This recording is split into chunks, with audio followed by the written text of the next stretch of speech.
Magtiwala ka lamang sa Diyos at ang Diyos na ang bahala sa iyo. Magtiwala ka lamang sa Diyos at ang Diyos na ang magbibigay ng pagpapala sa iyo. Magtiwala ka lang sa Diyos, di ang lahat ng bagay mapaglalagpasan. Kaya mga kapatid, sa araw na ito, ano man ang pinagdaraanan natin, ano man ang hirap na dinaranas natin sa buhay na ito, huwag kang mag-alala kay Diyos.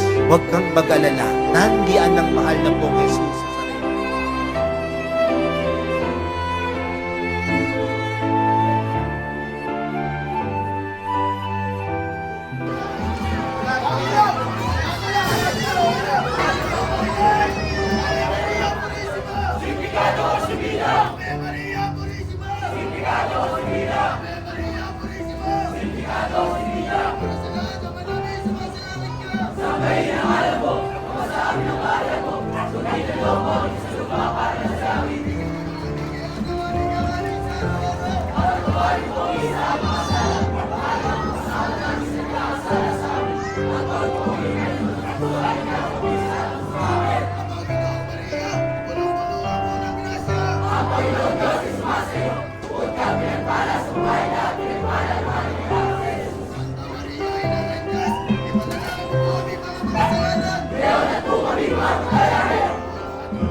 Kapag isinurrender mo ang iyong sarili sa Panginoon, tutulungan ka niya na makaahon and for you to be able to accomplish your mission.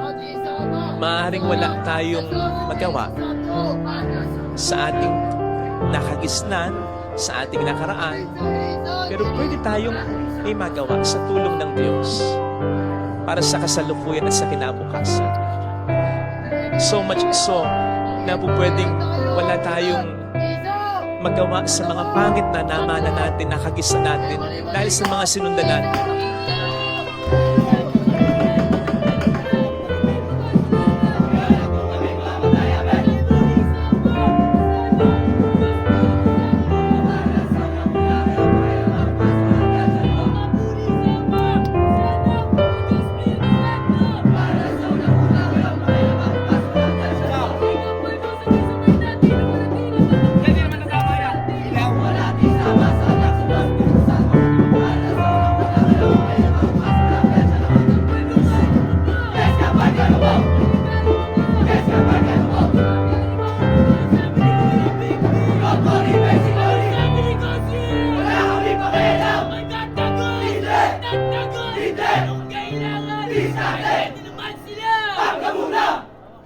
Maraming salamat po sa lahat ng dumalo sa ikalawang anibersaryo. Hey, Shimbo!